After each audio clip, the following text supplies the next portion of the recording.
Hi guys, a very warm welcome to all of you in our Gurmantra Academy, and I'm your educator Saranya.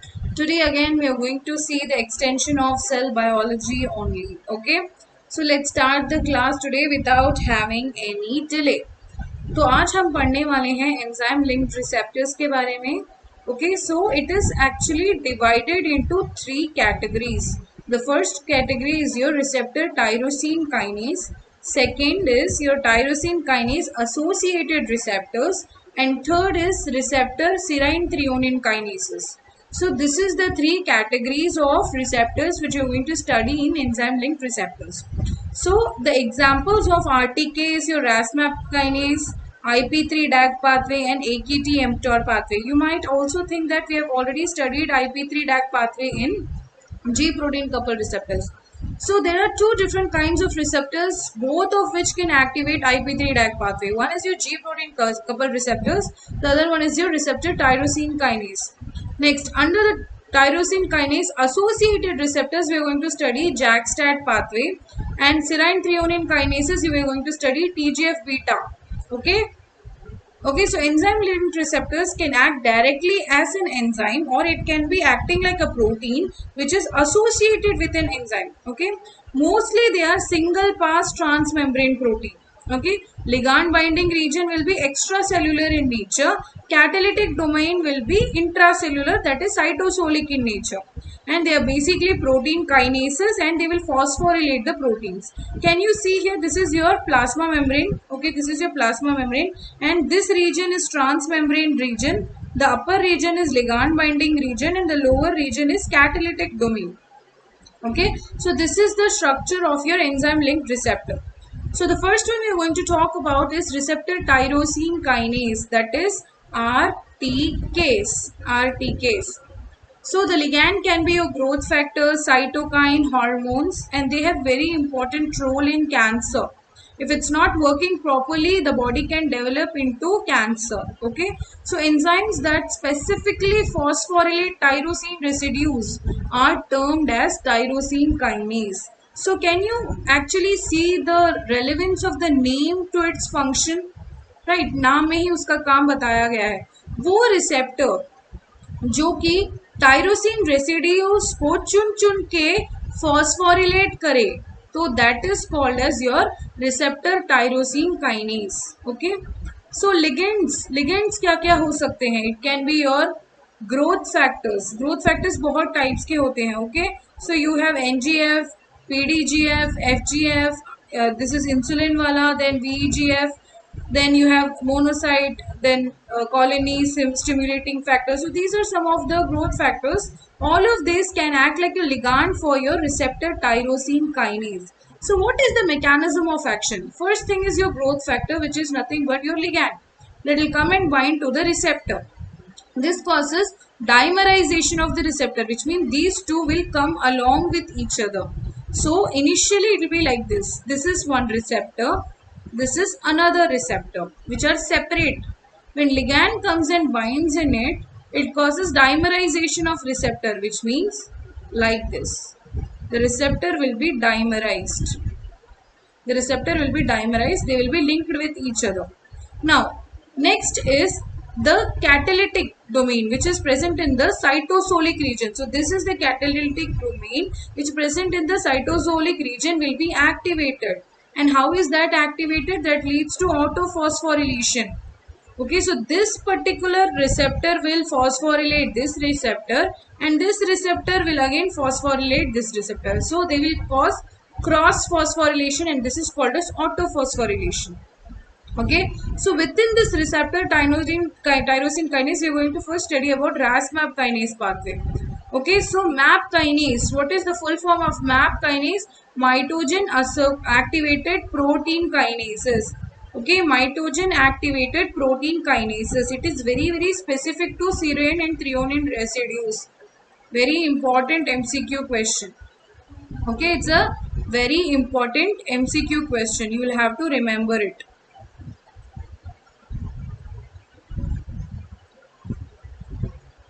So what is RAS? MAP kinase we saw. It is a protein kinase. It is mitogen activated, and it will specifically phosphorylate your serine threonine kinases, serine threonine residues. Next is your RAS. What is RAS? RAS is nothing but your G protein, but it is monomer. It is not a trimer. It is a monomeric G protein. It does have GTPase activity. It has functions in cell proliferation, cell differentiation, and it is located inside the inner leaflet of the plasma membrane. And the mutation in RAS causes cancer. All of this is your MCQ question, potential MCQ. Okay. Okay. So RAS is involved in two pathways. One, it will activate the MAP kinase. So the signal for cell growth and division will happen. Second, it will activate AKT and mTOR pathway that will lead to the inhibition of apoptosis. Okay. So these are the two pathways in which RAS is involved. Okay. So let's study the mechanism of action of the pathways. Pathway mechanisms.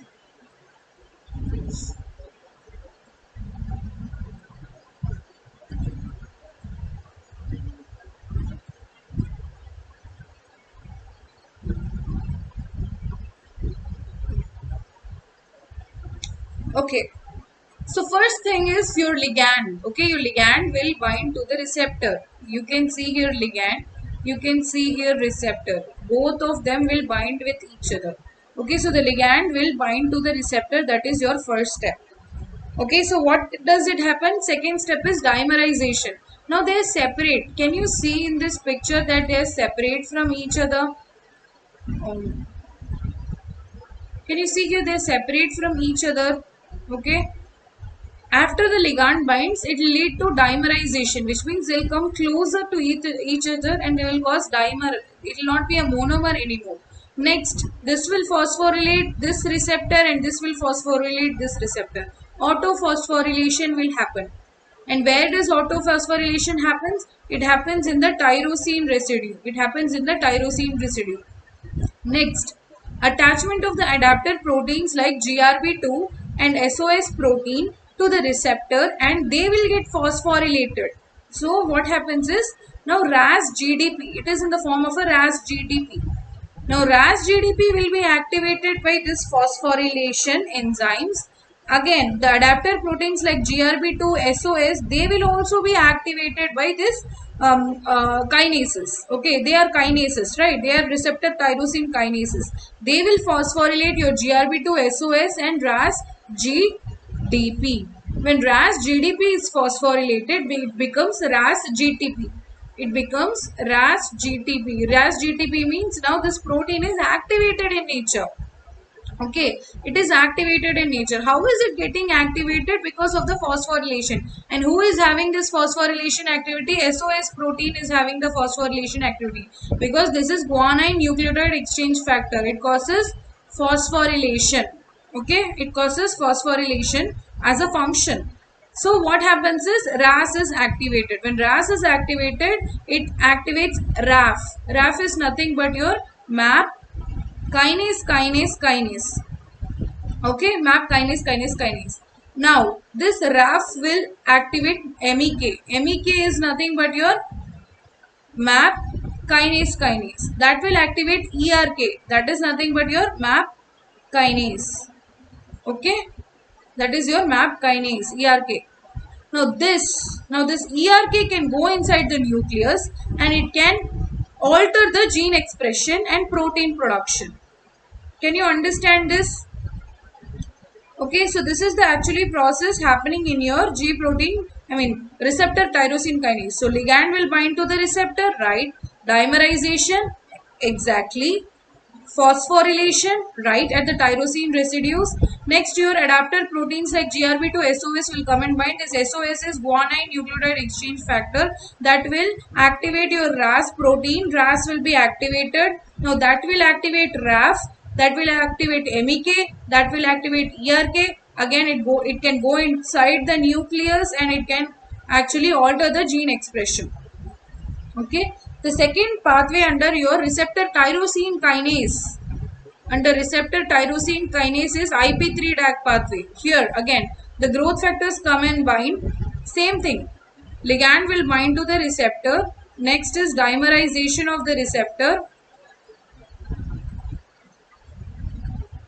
Again, after that dimerization, what is happening? It will lead to autophosphorylation. Autophosphorylation of 6 tyrosine residues. 6 tyrosine residues. Okay. Now this will activate your phospholipase C enzyme. The only difference between the IP3 DAG pathway which is present in your G protein coupled receptors and RTK is that the phospholipase C enzyme here is gamma, there it is beta. Now what does this enzyme do? It will convert PIP2 into IP3 plus DAG. You know this. After this, you know. DAG will be present on the membrane itself. IP3 will go to your smooth endoplasmic reticulum, open the calcium ion channels. So along with calcium and your DAG, these two will come together and activate your protein kinase C. Protein kinase C activation will happen, and that will again phosphorylate several other enzymes. Okay, so the next pathway is PI3 kinase pathway. Okay, PI3 kinase pathway. What happens in this is again ligand will come and bind to the receptor dimerization, autophosphorylation. So these are the perfect pakka steps. Okay, first one is ligand pressed receptor. Second, dimerization. Third, what is third? Autophosphorylation. Okay, now this will activate PI3 kinase. Again, your homework for today is you have to find out the full form of PI3 kinase. What is PI3 kinase? This will be phosphorylated. Now this will activate PIP2. Okay, PIP2, and that will be converted into PIP3. Okay, you should know PI3 kinase. What is the full form of PIP2? What is the full form of PIP3? This PI3 kinase will phosphorylate PIP2 to form PIP3. Now this PIP3, okay, this is a protein kinase B binds to PIP3 and becomes active. Okay, protein kinase B can bind to this PIP3, it can become active. Now the PIP3 along with protein kinase B which is phosphorylated, it can activate several other proteins which are involved in cell growth, survival and the inhibition of apoptosis. Okay. Next is your tyrosine kinase associated pathway. So this is the second category. So this is the second category. They do not have the intrinsic enzymatic activity. Okay. They can stimulate the protein kinases. Extracellular domain will be ligand binding. You will have the single transmembrane alpha helices. Cytosolic domains will contain tyrosine kinases. Okay. And the cytosolic tyrosine kinases are called as JAK. That is genus kinases.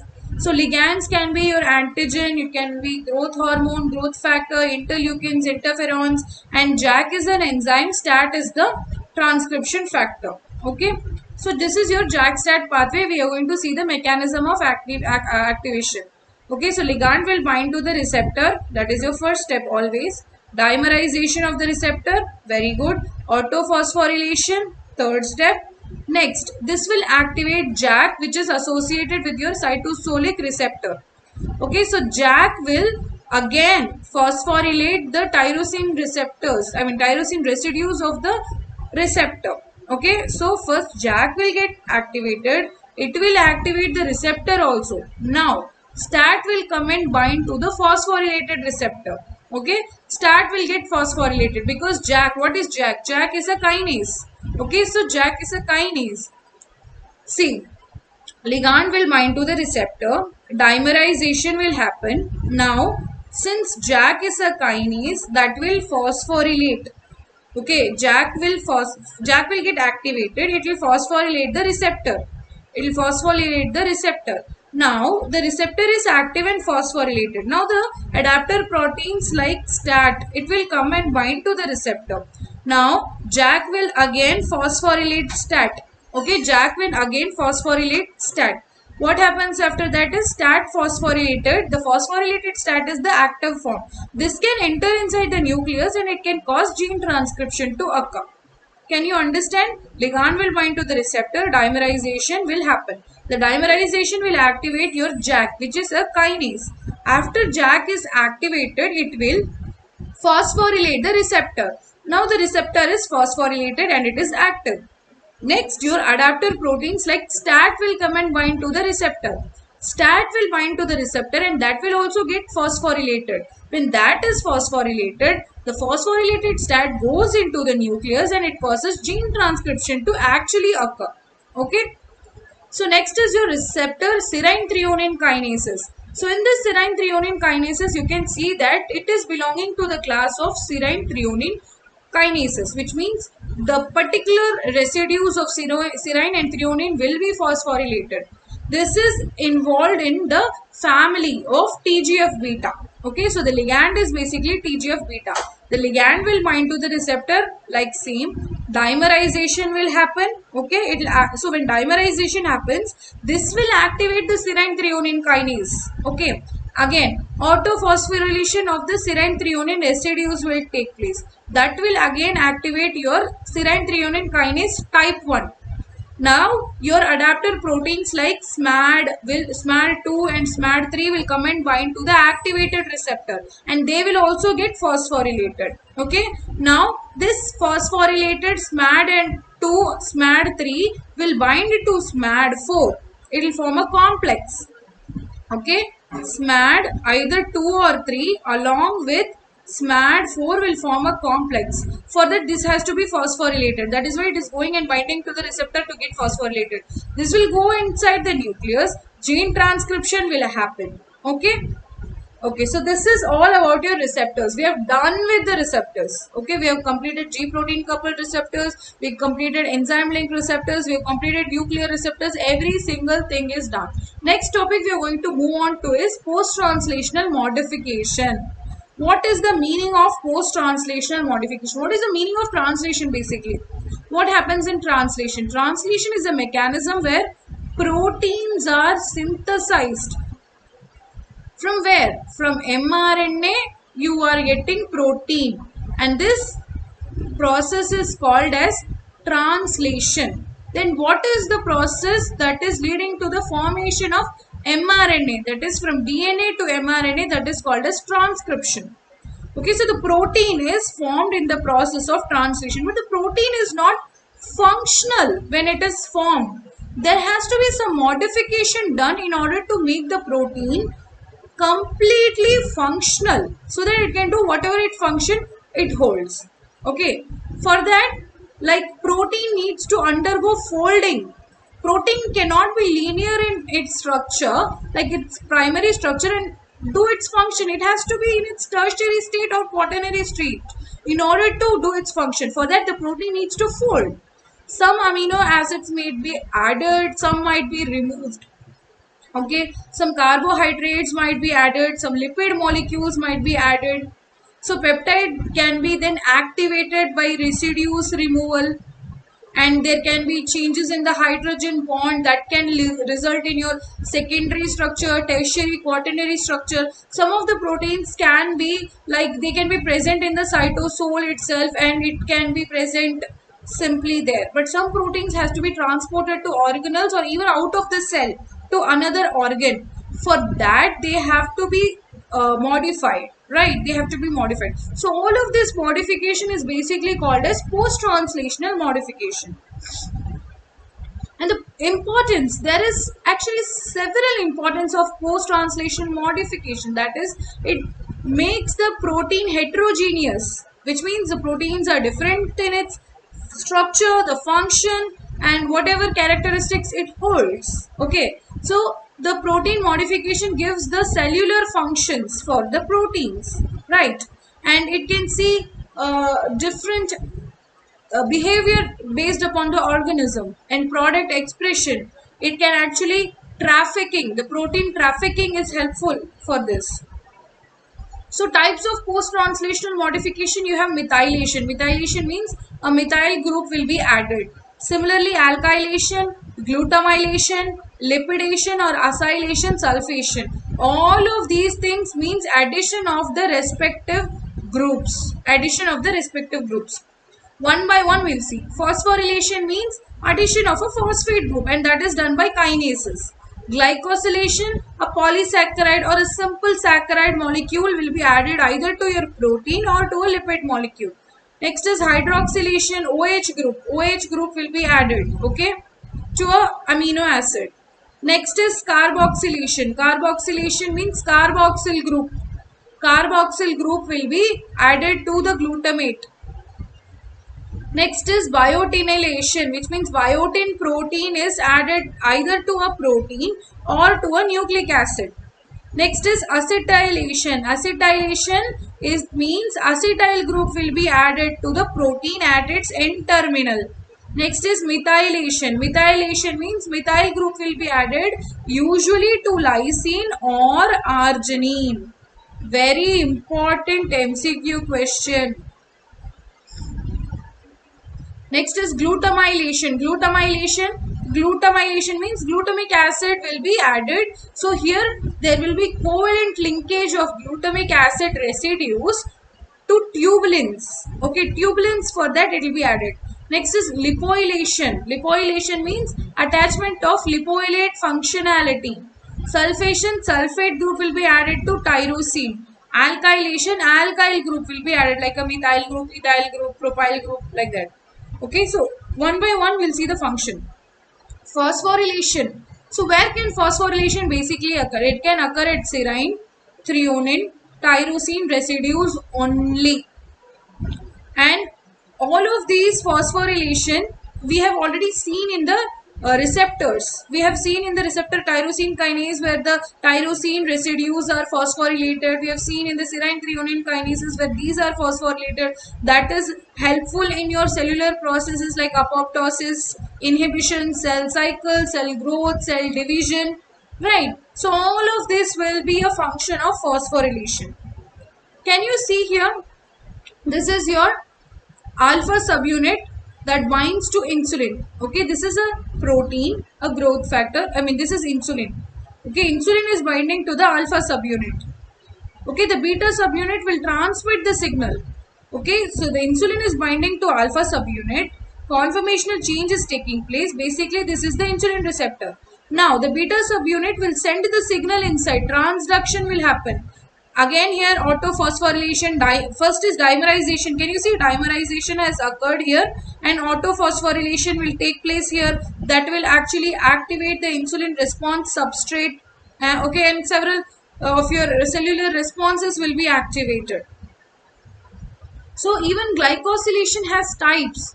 N-glycosylation. What is the meaning of N-glycosylation? At the N terminal, a polysaccharide or a saccharide molecule, a sugar molecule is added.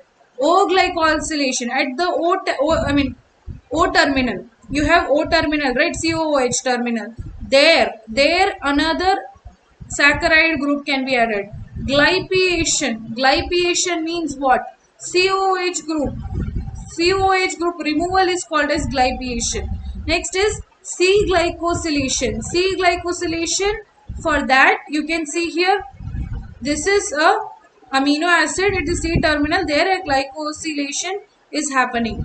Next is phosphoglycosylation. Here phosphate group along with that is added. So the next category is methylation. Methylation basically what happens is a methyl group will be added.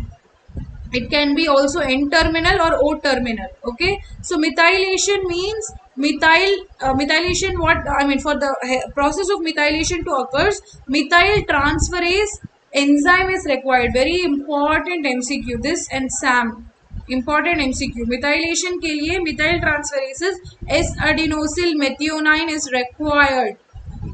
Okay. Next, methylation is N-methylation is basically reversible. O-methylation is potentially. Okay. N-methylation is irreversible. O-methylation is reversible. Okay. That you have to know. Methylation. This is a very important process in epigenetic regulation. Histone modification में ये सब काम आता है. Especially methylation happens at C. cytosine में होता है. Next is proteolysis. Proteolysis means protein peptide bond breakage is called as basically proteolysis, and for this the enzyme like proteases are involved. Okay, proteases are involved. So they basically what do is antigen processing in presentation apoptosis, in that the peptides will be cleaved. Okay, for that proteolysis is happening. Also, when you are digesting food, you will have several peptidases inside your stomach that will actually cut the food particles. Right. So all of this comes under proteolysis reactions. जैसे कि trypsinogen, it is an inactive molecule. Now trypsin will become active. Pepsinogen precursor, pepsin will become active, like that. Okay. So what happens in the trypsinogen? A part of the protein is being cut to make it active. So that is the function of proteolysis. So this is a table which summarizes all the types of modification, okay, and why it is used. Okay, its description. It is a very important slide. You can actually take it as a revision box. Acetylation will happen at the lysine N terminal. Amidation, okay, amidation will happen at the C terminal of glycine. Blocked, okay, it sometimes blocking will happen. Next is your formylation, gamma carboxy glutamate acid addition, hydroxylation, methylation, phosphorylation. All of this we have seen. Next is post-translation modification, some of which is very specific to its location. Like for example, nucleus acetylation and phosphorylation will happen. Lysosome, mannose 6-phosphate labeled N sugar. This will be there, like N-linked glycosylation. Mitochondria, N-formyl acylation. Golgi, NO-linked glycosylation. ER, N-linked glycosylation. GPI will be anchored. Cytosol, acetylation, methylation, phosphorylation, ribosome, myristylation, like this. It's a very important slide. From this, so many MCQs have been asked so far. Okay, great. Now this is your homework question. It contains all the important homework questions. If you are understanding this process, it's easy. Which of the following is not a type of post-translational modification? Proteolysis, protein folding, glycosylation, lipid addition. Protein folding is not a post-translational modification, is it? Is proteolysis? Yes. Glycosylation? Yes. Lipid addition? Yes. Then protein folding is no. Proteolytic modification of polypeptide are an important process in the mechanism of protein sorting and transport. Is it true? Find out. Let's find out, because it's a homework question. The amino acid is the signal sequence of any polypeptide chain for. So amino acid is the signal sequence of any polypeptide chain for what? What function it will be happening. So that you have to actually know. Okay, so these two questions I'm giving you as a homework. Do it well. Okay. So I hope you guys enjoyed the class today. If you like it, you can call your friends to ask them to join, and they can actually take the classes along with you. And I mean, if you can study together, you can come up together. That's what is the matter. Okay, so like, share and subscribe to our YouTube channel, and you can, whatever doubts you have, you can just talk to us, and you can visit our website as well. And if you want to join the Telegram group specifically for your GATE students, it is Gurumantra Academy.